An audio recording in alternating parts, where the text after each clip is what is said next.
This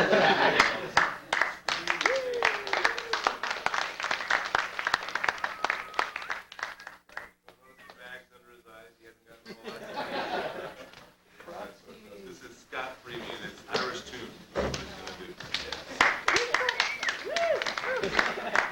Hello. Okay. Stand up. Stand up. Stand up. Stand up. Stand up. Extend your right hand with your index finger forward. Turn to the person on your right and touch their left elbow. Elbow. Elbow. Elbow. Elbow. Now sit down. Seeing how well you follow the direction. This is a shoulder. This is an elbow. Okay. Well, we're looking at Irish Tune from the County Derry by Percy Aldridge Granger. And the thing that I would like to start off and tell you a little bit about, Granger, I'm a big person on family stuff, and even bigger now. And one of the things that impressed me when I was researching Granger's life a little bit was that he was married in the Hollywood Bowl.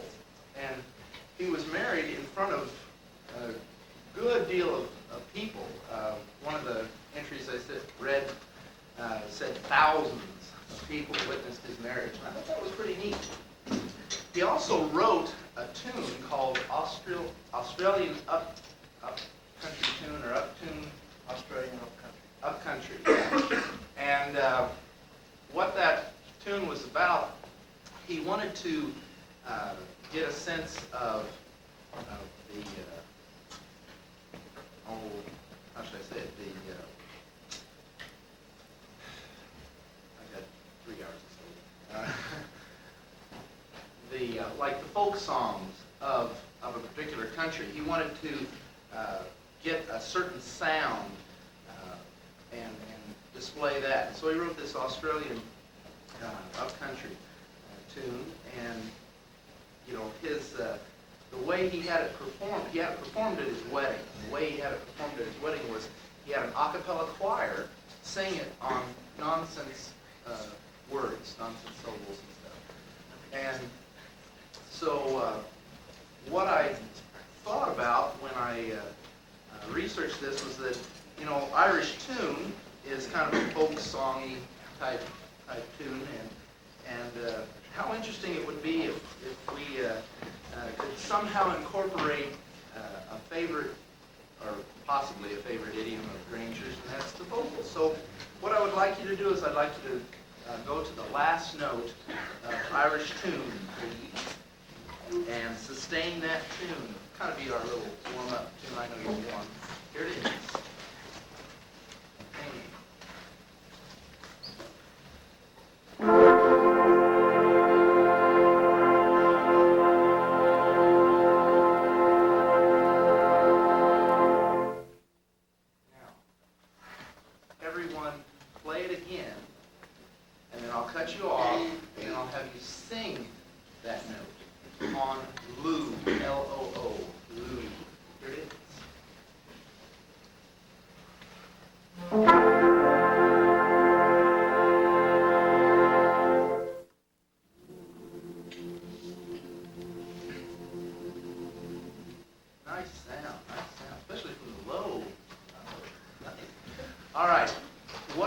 You to do, when we get to the very end of the piece, I'm going to add a fermata into the piece at a certain point where you don't have one written, and we'll play the last phrase, and you notice the two fermatas on beats 3 and 4 of the next to the last measure.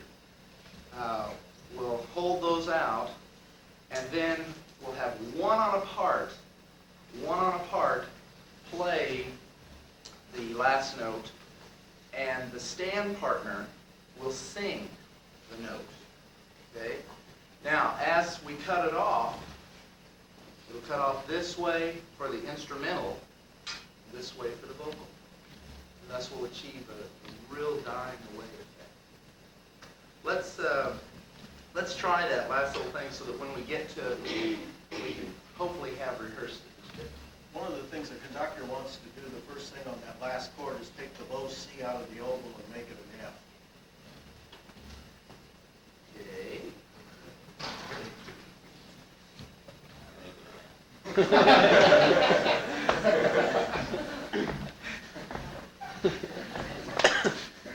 All right. Here's the last. Oh, let's go last 4-bar phrase.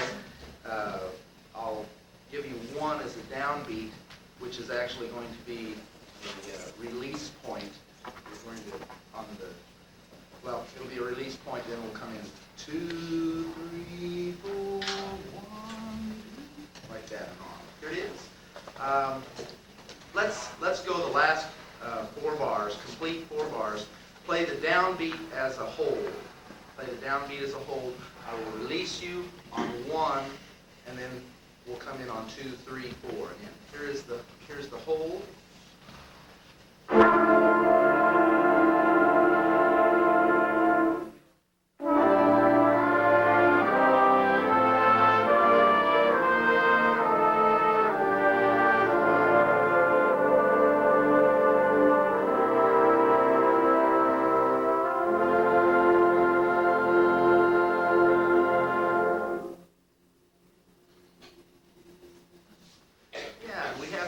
We have to somehow strike a balance between the dynamic level of the last sound and, of course, the vocalization of the note. Okay, so let's try that. Just take the last note. Let's get this balance thing worked out with the last note. Sustain the last note and then sing fairly strong. In other words, what we have to do is have you singing while the instrumental is playing. Then I cut the instrumental off, and the vocal sound is there in a tapered sort of dynamic, graduated dynamic level down, and then we release it. Here it is. And notice it's a piano dynamic level to begin with. So here's the last note, instrumental and vocal playing and singing. Here it is.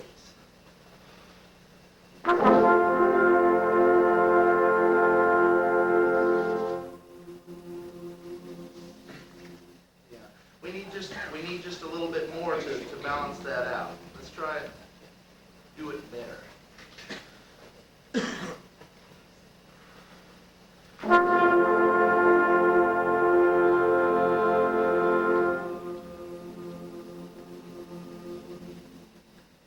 Yeah, that's better. All right, so when we get there, that's what we'll do. Okay, one of the things that I like to do as far as working with a new group is to try and pass along some of the successes that I've had in conducting and in teaching. I teach at the Manhattan middle school level kids. They're people about this tall, solid hormones, and they let you know about it about every other day. One of the things that working with this level of kids teaches you is that you have to provide a very structured environment. I'm going to do something that has been very successful for me called concert etiquette. And I know that you all know different forms of concert etiquette. I'm just going to teach you what I teach my kids, and you'll see the structure involved with the rehearsal. And for those of you who are going out into the teaching field, you don't have to use my system by any means, but devise a system if you're going to be working with younger kids that will provide them a sense of structure and detail and attention to specifics. When I stand beside the stand, okay, that's called a ready position. And what I do is I say concert etiquette, please. Those 3 words can get a group of 58 to 60 kids, get their attention very quickly. It's only 3 words, concert etiquette, please. What that does, flute players and clarinet players lay the clarinets and flutes and oboes in your lap, across your lap, saxophone is. Trumpets design a way to get your mouthpiece and bell go in the same direction. Take a look at your section leader, do that. Then when I step on the stand, they go to a second ready position, which is just up on the knees, and then the final thing is the hands up. Okay, so trumpets lay them across the lap in a uniform way, and not clink bell. Okay, this is where they go up to the knee. Okay, then hands up, instruments up. All right. Okay, instruments down, let's do it from the top. Here's Irish tune, concert etiquette, please.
lightning one morning or on the way here? Well, I saw they held up a sign that said, "This is how fast it goes," or what? Granger arranged it in 4-bar phrases. I think of a large male choir singing it, and what they would need to do. I tried to imagine a slower tempo with the feeling and the emotion involved, and trying to get the 4-bar phrase to not sound like a choppy 4-bar phrase. Okay. And so What other tune is this? Daniel. What, in other words? I don't. That would be a good place to start. Yeah. Okay. Now, my feeling, and after I tell you this, then you can go do whatever you want to the next time you do it, but the problem with the tempo you've chosen right now is that nobody can make the phrase with the words. In other words, the words are, "Oh, Danny boy, the pipes are calling, from glen to glen, da-dee-da-dee-da-da." And right now, everybody's going, "Oh, Danny boy, the pipes are pipe." You know what I mean? And the first thing, and this happens, this is for all of you, not just Scott, but if you're doing a folk song, whether it's the whole suite or the Vaughan Williams folk song suite or any of those, go find the folk songs, because they're vocal pieces that are instrumental, and you have to know the punctuation, and you have to know the words or whatever, because that's the first clue as to what the cello should be. And most of the time you hear this too slowly. You hear it even slower than what you're doing sometimes. And there's wonderful harmonies and beautiful sounds, and everybody in the ensemble is just dying after the first 3 bars. So you can get better phrasing in it. Now, what about the balance of the ensemble? What's critical? Well, I think the supporting low sound has got to be there.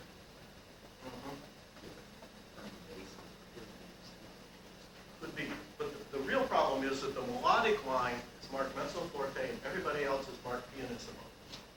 And what 99% 99% of the time comes out in sound. What happens to the accompaniment? It's too loud. Right. Everybody plays right at the level of the melody, and all of a sudden the melody can't be heard anymore. So then they start playing louder, and then the accompaniment plays louder, and then, so you really have to establish what the dynamic level of the first chord is. Will the people that have the accompaniment just play the second beat for me? One. All right, now the trick that I use with my group, will you please play that chord so that the only person you hear is the person next to you in your section?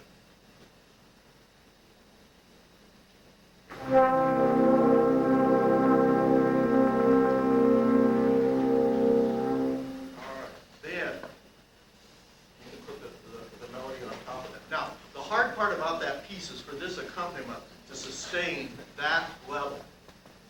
And then if you take it at a tempo where they're dying for air after 3 beats, you have no chance of doing that. Because it's just, I mean, the way it's written, it can't be done.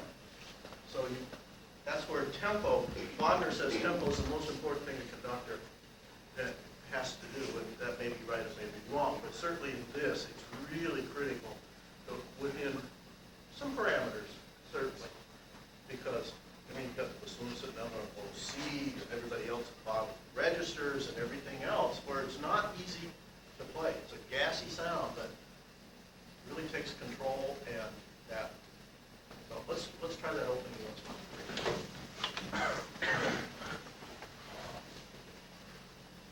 Breathe on.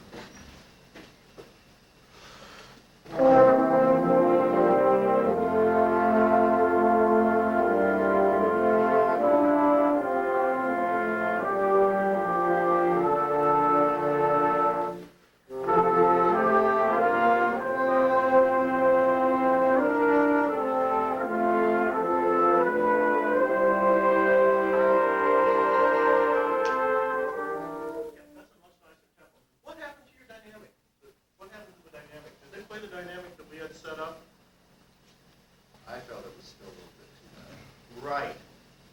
Now, we'll just play the first chord again.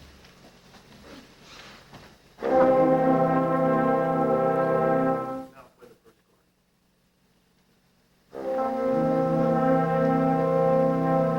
You can ask him to play piano and then show him a preparatory gesture that uses fortissimo space. What do you expect? You know, that's like the conductor who keeps saying, softer! Softer! Right? Okay.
terms of the totality of your beat, and if you divide it into 4 parts, in other words, 4/16 notes on each quarter, are you rebounding on the half beat, or are you rebounding on the second 16th note?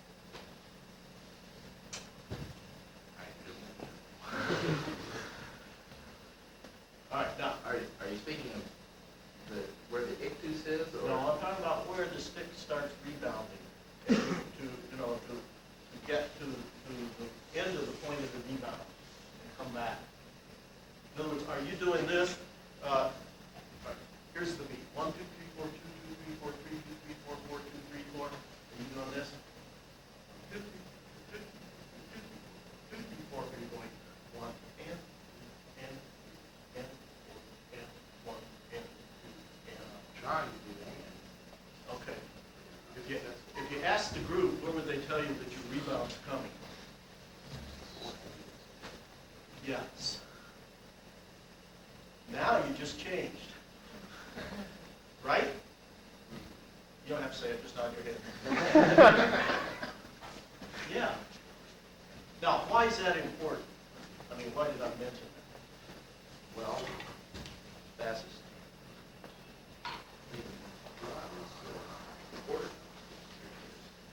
If you bought, those old, nobody buys these anymore, but those old style metronomes, that do this, if you bought one that went,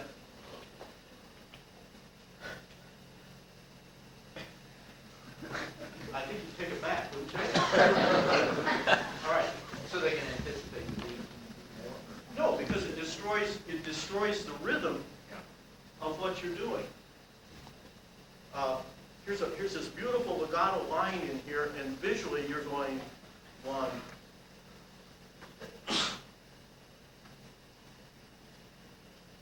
I'm overdoing it, but when it's 1, 2, and 3, and 4, and 1, and 2, and.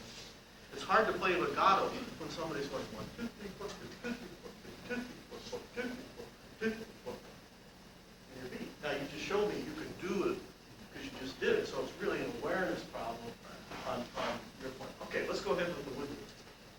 I don't feel like that. I believe this is box 33. Read on 1.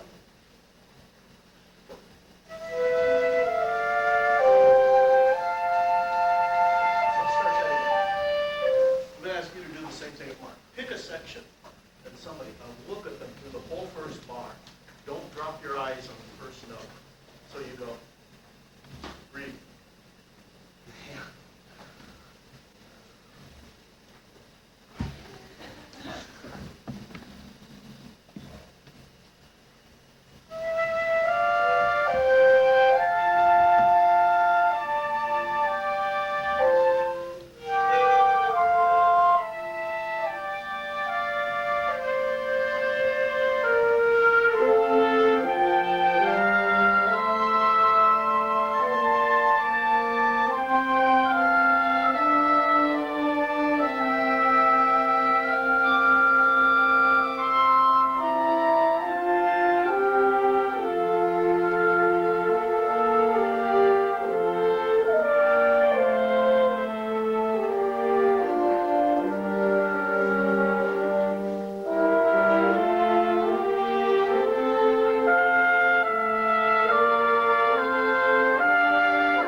Okay, 49.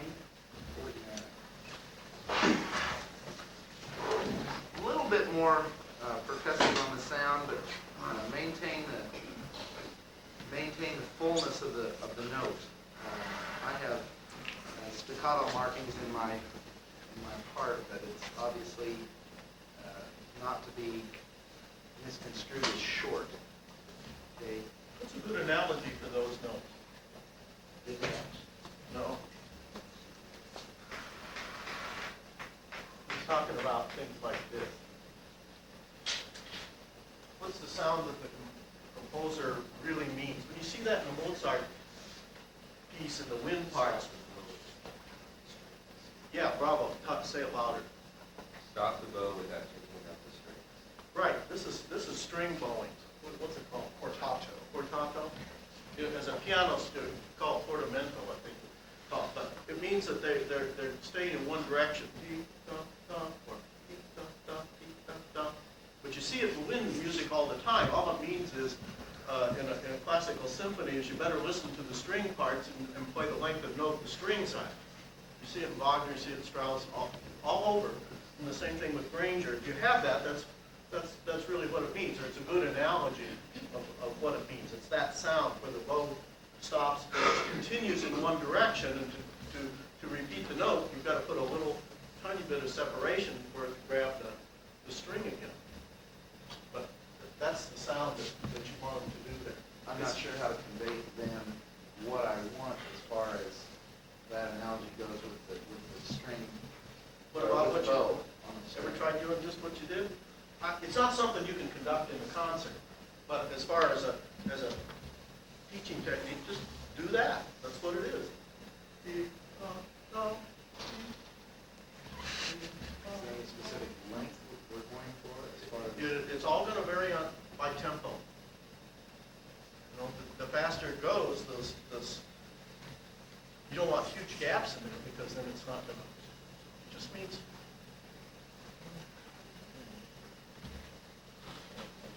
Forty-nine.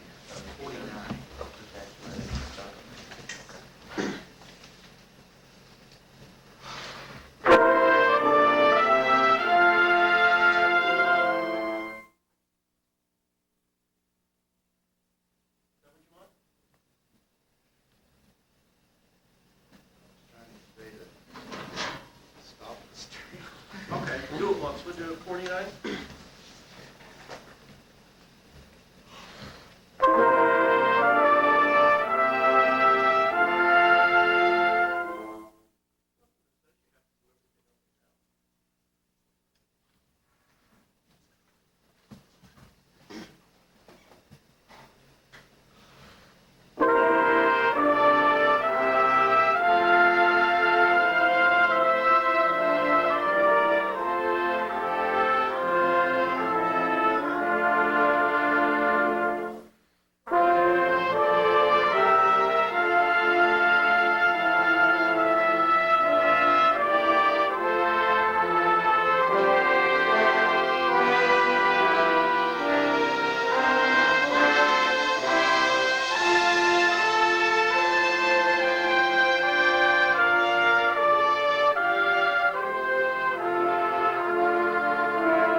Yeah, but where is it?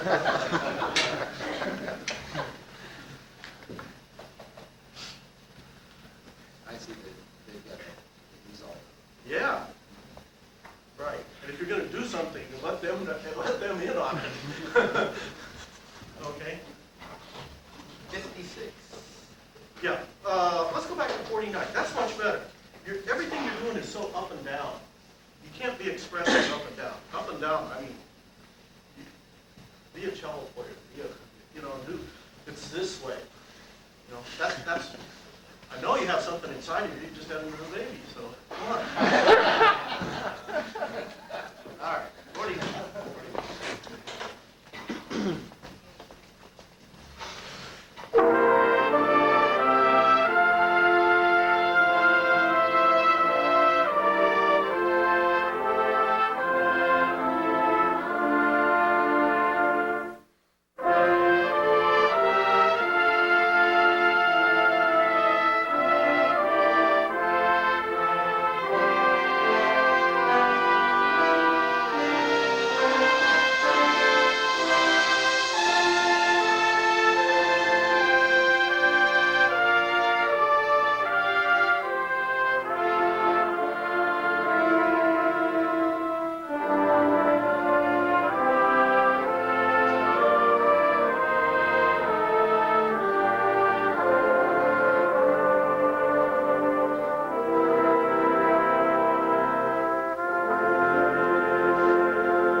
ideas about this end. Would you start at 49?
This is what controls that, not this.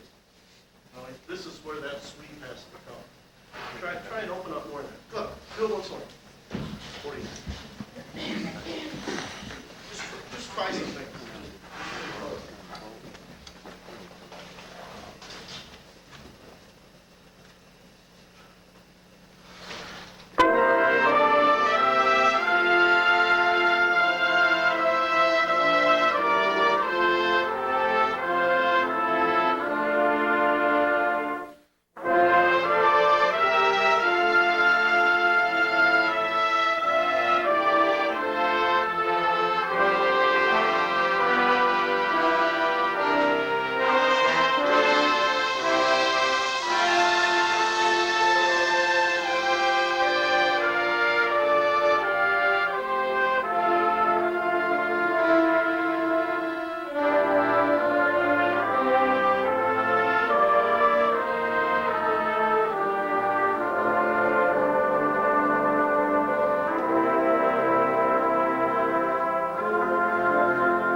Maybe every time you do it a different way. I hardly ever do it the same way twice. It's no fun that way.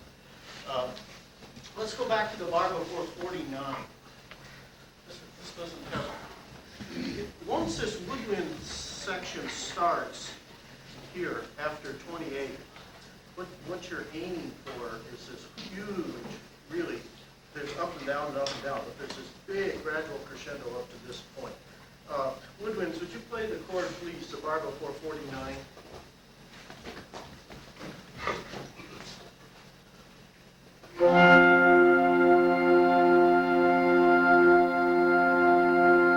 Everybody that has an F concert, would you play it? All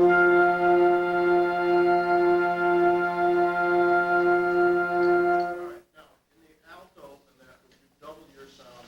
And any clarinet that has the lower, the open G, double your sound. Ready? And.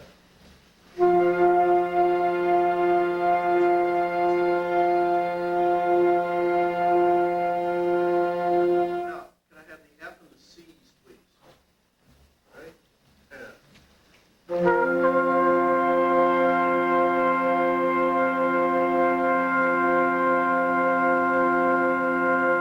Already we have too much of the fifth for the root, so there has to be more of the F in that chord yet. Once more. Ready? And.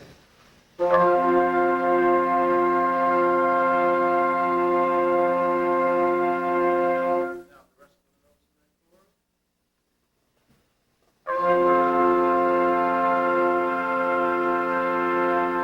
Somebody's got to have a ready? And.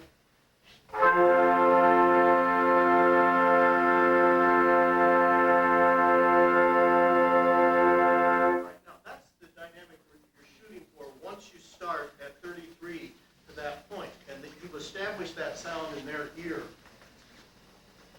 so that they know. And so if you get there, they may either overshoot it or undershoot it, but you have a reference point. You've established the yardstick of the sound that you want. So you can say, hey, we made it, we were too low or we were high on it, but now they know where they're going for it. And then you can scale back with this. One of the problems in starting this section with the woodwinds is they always feel like they're walking on eggshells up there.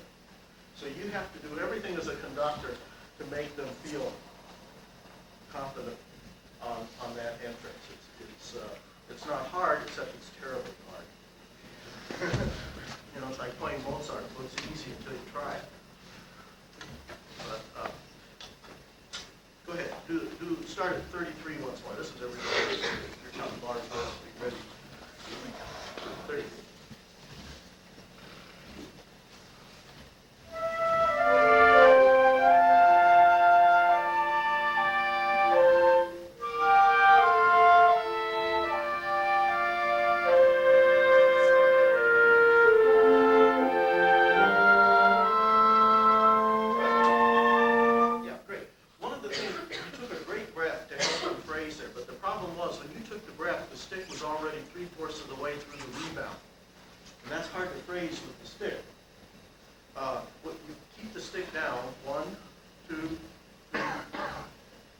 Then you've got someplace to go when you phrase.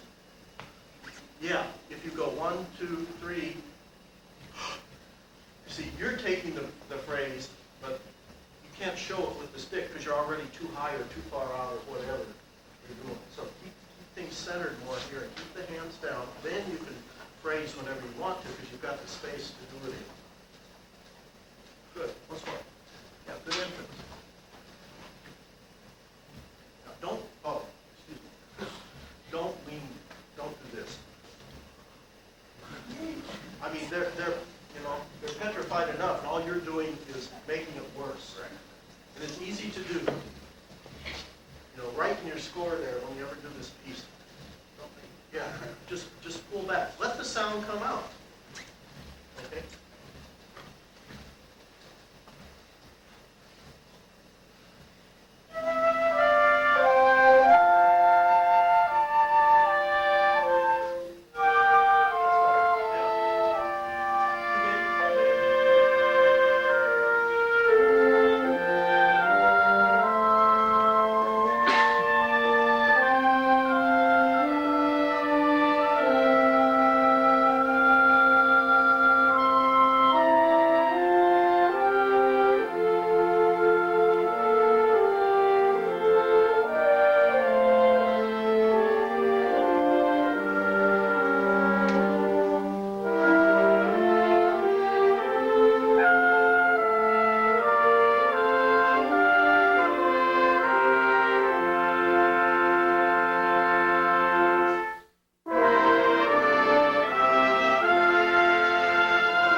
Yeah, and the other thing is, again, your rebound, by the time you wanted to stretch the note, you had already used up your space in the rebound. If you've got to stretch a note, you've got to stay down.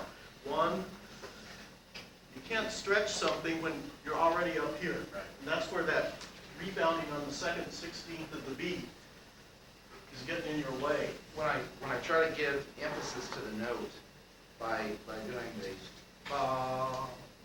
can I still stretch it by giving the downward emphasis but then pulling more? Right, and that's this. In other words, you can give that emphasis with the wrist while the arms fully. Yeah, don't lead with the shoulder, forget the shoulder, just work from here. In other words, just move this. Okay. Forget the wrist, just move from here. Forget your wrist, just move from the shoulder. Yeah, right now, just go up and down. Are you saying shoulder or elbow? Elbows. Don't move from the shoulder.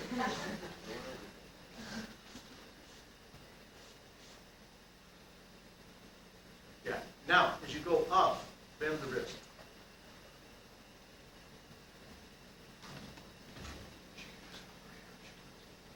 All right, now, relax in here. There will be popcorn. Now, if you want that accent, give that with the wrist right there and keep the arm going. Yeah, you're still rebounding. See, you're still going like that. 4, 2, 3, 4, 3, 4, 2, 3, 4. Okay, now, see, push me up. Now, when you do it.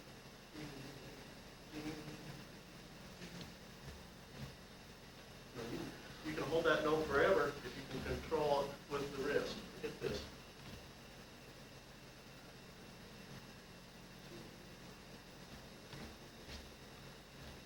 That's better. Yeah.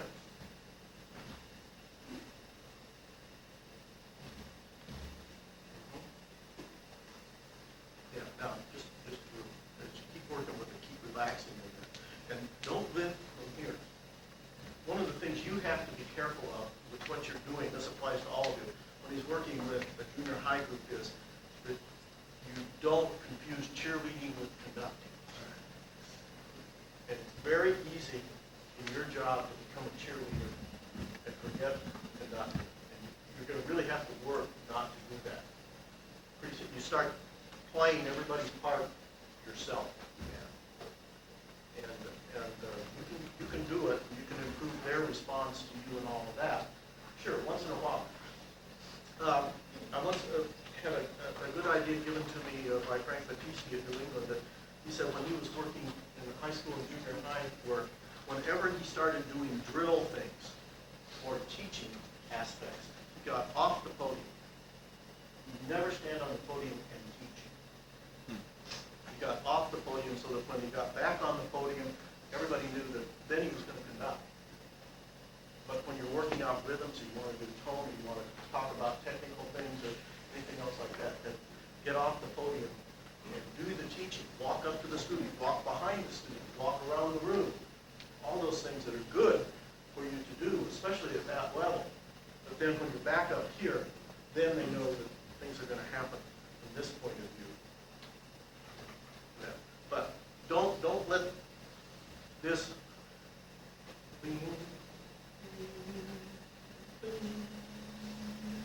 you can hold that note out forever, but you can't if you're already up here. You see. All right, let's take 49.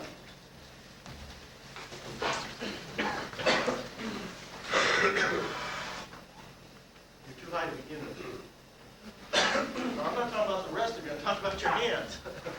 No, that's what I'm working with Mark. Here's where you should be. This is where your natural conducting position. Okay, now pull your hands out front. Yeah, that's your bread and butter position. That's where you're in sync with your body. I'm going to do that because Good point. That's exactly what I told Mark. Get a podium. Because what you're doing, when you bring your hands up, you're having to use all these muscles. You know? I go out and do, all states and all that kind of thing, and I'm conducting 8 to 12 hours a day. If I started out with my hands up here at 8 in the morning, by when you finish at 9 or 9:30 at night, I'd only do it once, and then I have 2 more days of rehearsal. What would you do? I couldn't do anything. I do have a question regarding the podium. Isn't that one a bit high, though, Not considered? for me. It might be for people that are taller than I am. I just wondered about that. Okay. Yeah. And that's another thing. Have somebody build a podium that fits you. If you're 6'5", you don't need an 18-inch podium. But if you're 5'2", maybe you need a 27-inch podium. how do you, it's when you can conduct where you should physically for you, and the people can see you. You know? Actually, I use a higher podium than this. I'm up about 6 more inches usually. The other thing that I like about it is the fact that if you can ever avoid taking a job in a band room with risers that go like this, do. Or if you take the job, have it written in that they're going to tear them out. Because especially with younger kids, what they do immediately is it looks like the Christians and the Lions. You know? And you're the guy at the bottom, or the woman at the bottom. And everything comes at you this way. What you want to be at a level where you go this way. And you'll find that a lot of your discipline problems will be solved the minute everybody in that room knows you can see them. But the minute they think that I'm up here and he can only see to here, then you're asking for problems. Besides the fact that the room is totally unusable for a lot of other things. You know, a flat floor is the best thing you can do. If you want risers, bring in portable risers. They're much cheaper than pouring concrete. You know, buy winger risers and you can use them if you want to. Set it up for your jazz band or whatever, but don't build a rehearsal room with risers built in if you can possibly help it. Because when you're up here and you can see everybody, then things, it's just, you're dominating the room, and you have to with your personality, physically and with the voice. Every time you say something, the timpani player needs to hear it, the tuba player needs to hear it. You don't need to have tete-a-tetes with the front row. Okay. Because then everybody thinks they're missing out on something important. Or you're trying to get a date with the flute player. Okay. 49. Why don't we go from, let's go straight through.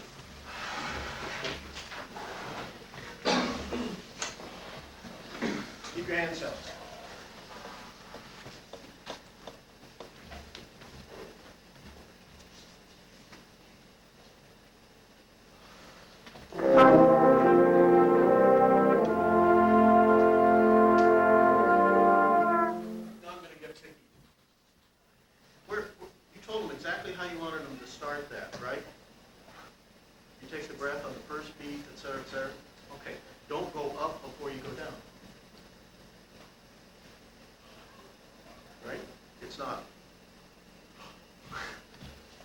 Exaggerating a little, but you're given a double. No, right.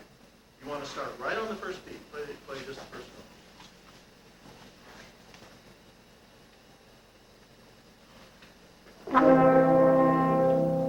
No, not this. See? You don't take the stick up. You start right there and move. 2. So 1. That's it. There you got it. Great.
The melody's gonna take care of itself. You got more people playing the accompaniment than the melody, and they're the ones that need your help, because they've got half notes, and that's what's not happening. Let's go right there. Good. I like some of the things you were trying to do. Yeah. No, I'm sorry. 33. Where the woodland entrance is. No? Yeah, that's that.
Yeah, a couple places in an effort to try some things, we really threw them some curves. The horns got caught in midair there one side, and a couple places over there. That's all right for now. Sure. Did you hear, in this bass line? Yeah, I tried to direct. Yeah, they're really playing those notes short. It's because of how you're conducting.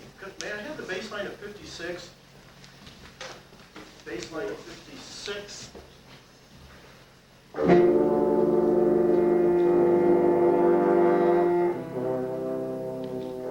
You know, if you go boom right there, you've got to stretch that note once more.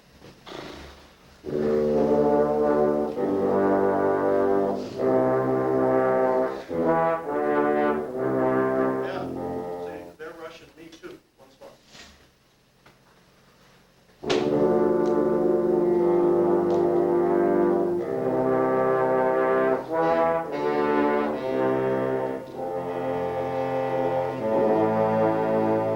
Yeah, you realize that was one of the barn, you're already on 3. Once more.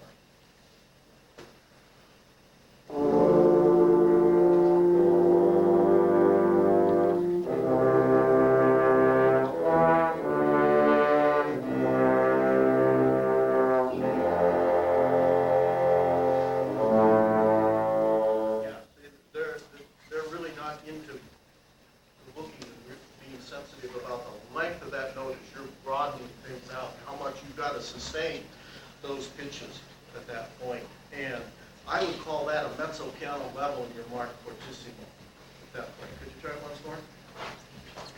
And we'll go to downbeat it again.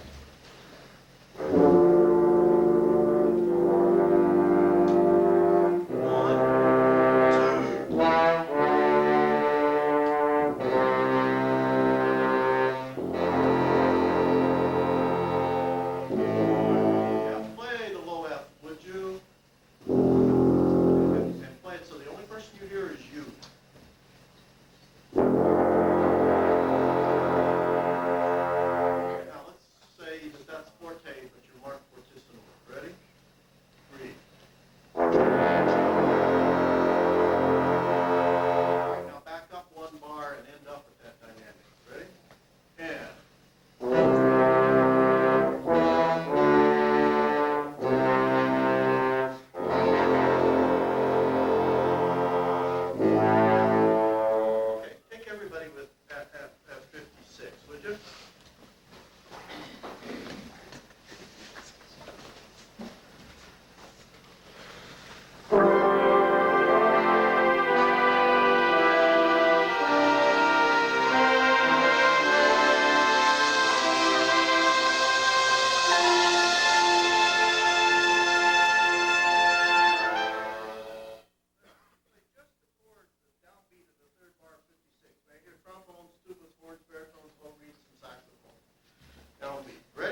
reverse it on top.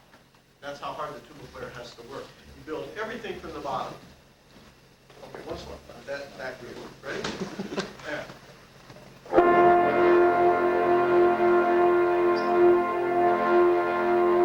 right, now let's add the rest of you. And if we couldn't get more of that, what I would say to the rest of the ensemble is that you play the rest of what you have to play within the framework of that sound. Okay?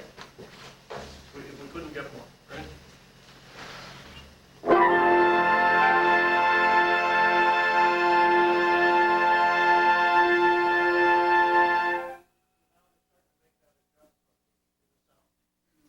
Play it the other way. Play it the way you did 3 chords.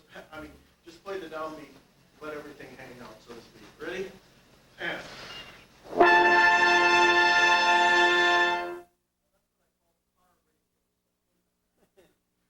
All high and no low.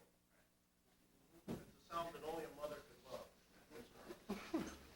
Now change it where your sound fits in what we have for the resources of the low register.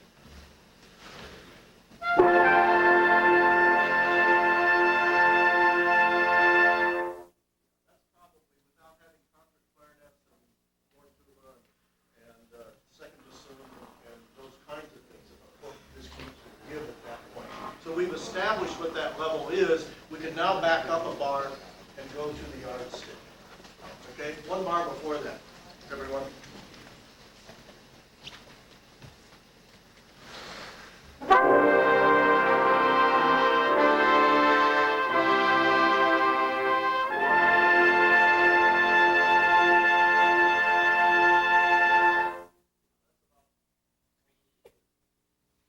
Now, if we had more of the low, then you can let the trumpets and that. Come on, go ahead, start at 56 to the end.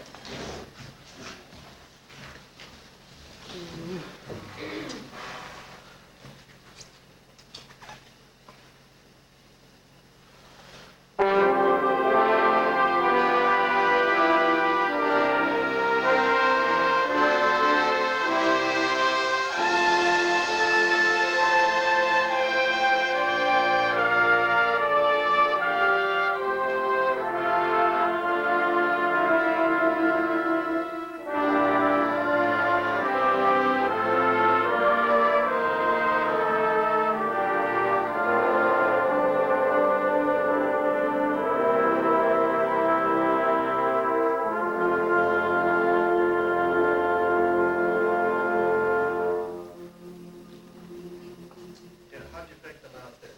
Yeah, I cued that, I didn't cue the next. I cued the horn hold, but I tried to beat through 3 instead of holding 3. Let's do the last 2 bars. Last 2 bars.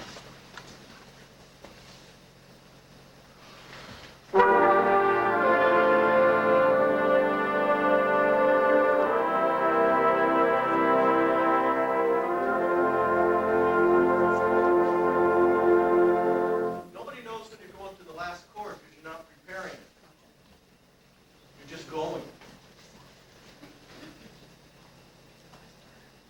Yeah, that's a little bit more. But it's not the ictus. Conducting never happens at the ictus. The only thing that the ictus does is tell people when to do things. Conducting takes place between beats. That's where conducting takes place. But I mean, as far as telling them when to go on. The ictus doesn't tell people when to go on. It says, do it now. You tell them to go on before the ictus. That's where you have to prepare. Before. Yeah, just do the last 2 bars.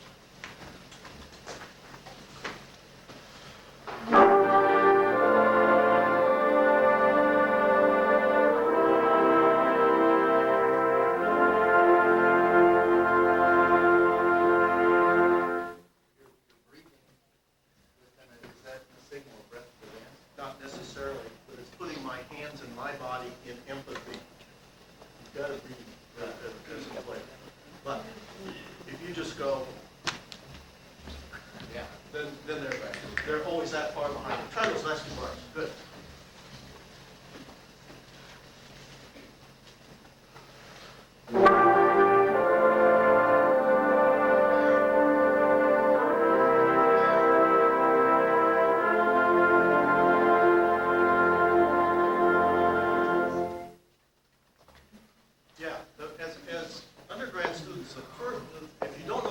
about conducting, learn how to do fermatas. Because the first thing when you go out and student teach that you're going to have to do is your supervising teacher is going to say, why don't you warm up the band today? And what does the band warm up on? Bach chorales. And what do Bach chorales have in them? Fermatas. So on the first day, if you walk in front of your group and screw up the first fermata in the first Bach chorale that you're warming up the band on, your first day as a student teacher, you've told the whole group you don't know what you're doing. And then it goes downhill from there. So learn how to handle fermatas, if nothing else. They'll forgive you for anything except screwing up the fermatas in their Bach chorales when they warm up. Good. Thank you, Scott.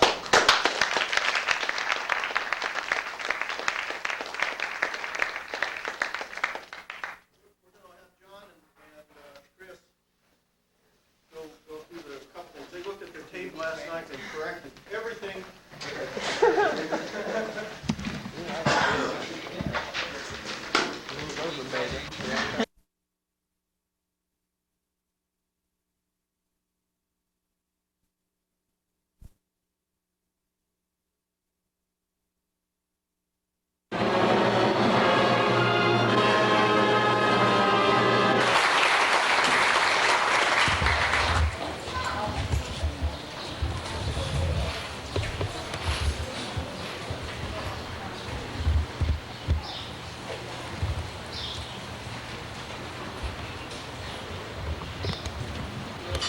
Got some announcements I'd like to make. Our very special guests this evening are the Kansas State University Symposium under direction of Professor Janet Fallon.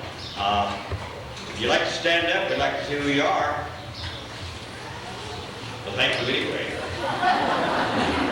Now, Thursday night between 7 and 8:30, the Gary Bloomberg Quartet will be at the picnic place at the town center. Gary's right back here. We've got a real fine quartet. On Thursday night, we have a brass quintet perform here, and it's here in connection with the symposium. So Assistant Director, Mr. Rod Magnus. Rod? Symphonic Band, Gustav Holst, the March from the First Suite. This time it's my pleasure to introduce our guest conductor of the evening. This is a Manhattan native.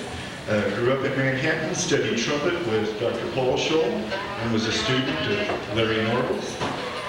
He's a graduate of Kansas State University, where he also served as a graduate assistant doing his master's work.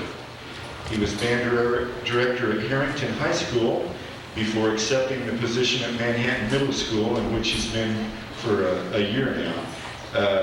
But most importantly, he's a proud father of a daughter, Anna Christina, who I believe is in the audience tonight. And so, without further ado, please welcome Scott Freeby.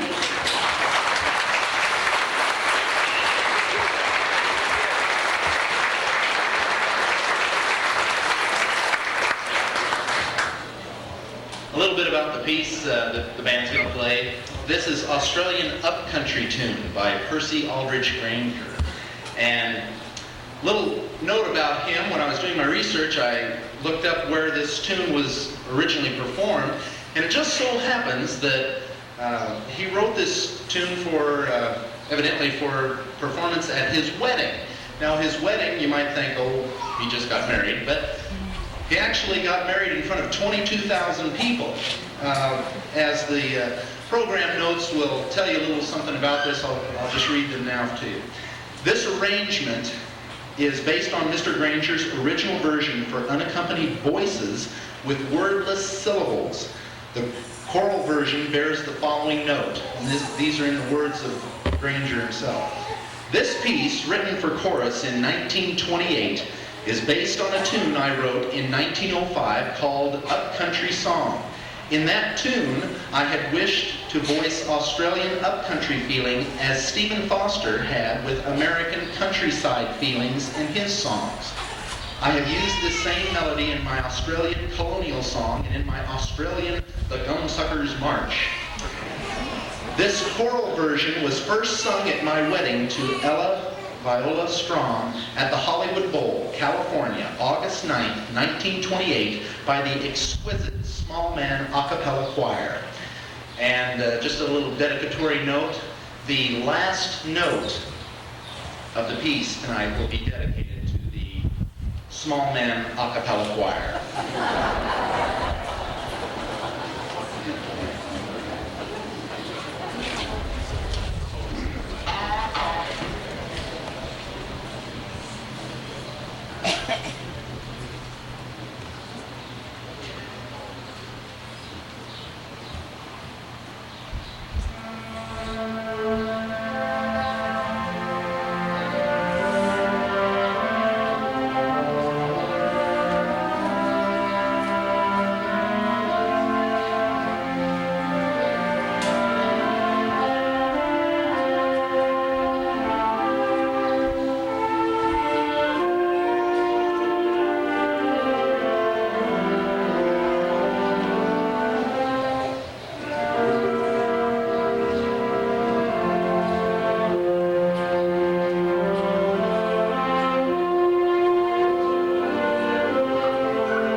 We'd like to continue now with La Bella Rome, which means beautiful Rome.